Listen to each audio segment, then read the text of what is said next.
Let's speak to the Armed Forces Minister, James Heappey. James, thank you so much for joining us on Talk today. That was a Palestinian envoy to Denmark saying, you know, this is... It's such a difficult subject, isn't it, James? You and I have spoken before. Nobody wants a war in the Middle East. And educate me if I'm wrong here, but the atrocities that were carried out 7 days ago by people wanting to just end a race back like 70 years ago, that is terrorism. But the big issue is now, how can Israel exterminate, it's a word we used earlier, exterminate this terrorist cell without millions, hundreds of thousands of people losing their lives? That's the question, James. Do you have confidence the military can do this?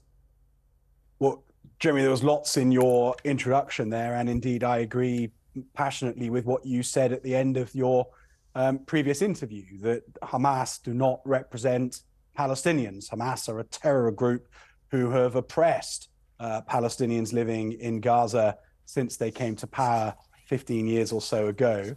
I also agree with you that what Israel must do in order to destroy Hamas is going to be incredibly complex. They are going to need to strike at an organization that shamelessly hides within the civilian population, hides its munitions beneath civic buildings.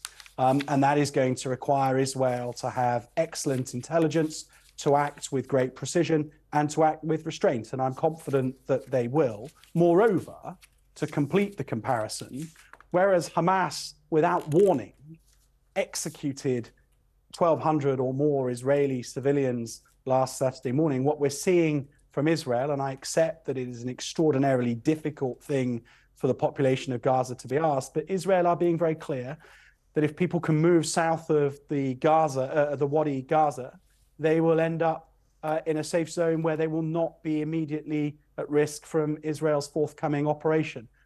That is the big difference, that Israel is trying to get innocent civilians out of harm's way. Hamas is trying to keep them there. But is it really realistic to move 1.1 million people into an area that is already struggling, an area whose water supply has been cut off for the past week, electricity is still cut off, an area where hospitals are limited to giving patients 300 millilitres of water a day? There's some homes that are housing 150 people where there should only be 5. Is it really that realistic to move half a population of an area into the other half and expect them to not have other humanitarian crises emerge as a result? I don't think anybody is pretending that what is being asked or directed is easy. Nobody is pretending that what is being directed is not going to cause enormous suffering. But what we saw last Saturday is Hamas launch un-signposted, unprovoked attack on innocent Israeli civilians. And absolutely no warning there, James, was there? No, there was not. And Israel has an absolute right to defend itself. It has an absolute right to seek the destruction of Hamas. And what we will see in the ground offensive that I suspect will begin within the next few days is Israel seeking to get into the northern part of the Gaza Strip and to completely dismantle Hamas's support networks and to destroy as many of Hamas's fighters as they are able. Now, Hamas will do all that it can to continue to hide behind the Palestinian civilian population in Gaza. And it's important that we say over and over again that Hamas and the Palestinian public are not the same thing. In fact, many of the Palestinian public might reflect that Gaza, before the arrival of Hamas, was a better place for them to be living in. This is going to be extraordinarily difficult. Nobody can pretend otherwise. James, we know that the Prime Minister, the Leader of the Opposition have both pledged their support to Israel at this time. What exactly have they pledged in terms of support, both for Israel and also what, if any, foreign aid has been pledged or humanitarian help has been pledged for the people of Palestine, the innocent civilians who are ultimately going to lose their lives?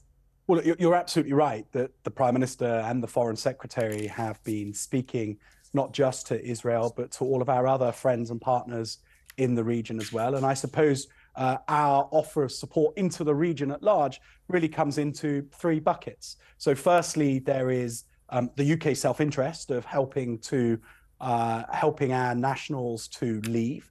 That's been happening through RAF flights that have already been operating out of Tel Aviv. And hopefully today, the Rafah crossing between Gaza and Egypt will open, which will allow British nationals to leave by that route from Gaza as well. So that's the first line of activity. The second is that we have said to Israel that anything that it needs to support its operations, we will happily consider and see if we can provide. We haven't had any firm asks from the Israeli military yet, and when we do, clearly the Prime Minister will want to consider carefully what the implications of those asks are. But then thirdly, and the thing that I think is most visible, is that the United States, the UK and others have been pushing military assets into the Eastern Mediterranean, both to support with the humanitarian challenge that will undoubtedly grow over the next few weeks, but also to deter others from making an already bad situation much worse by seeking to involve themselves or escalate the conflict. James, as Armed Forces Minister, final question. Really appreciate your time this morning on Talk Today. Do you believe that this impending sort of conflict is going to result in a bigger problem in the Middle East? People talk about Hezbollah, they talk about Iranian help, that this couldn't have been planned alone. Just briefly, do you believe that we are looking at a bigger conflict down the road? I think we have to be clear-eyed about the risk of that, but I don't think it's a given. When I was in Cairo last Wednesday, the Egyptian ministers that I met with were very clear that they share that concern, but they're also able to share some reflections about why it's not in the interests of those who might seek to exacerbate and make the conflict grow to actually do so. I think that it is possible through a combination of military presence and extraordinarily active diplomacy, and we've seen that from the Prime Minister and the Foreign Secretary already over the last 8-9 days. I think it's possible to maintain a consensus that keeps a lid on the geopolitical tension in the wider region and allows what is playing out in Gaza to play out in Gaza only. James Heappey, always a pleasure. Thank you so much indeed for joining Nick and I this morning on Talk Today. Now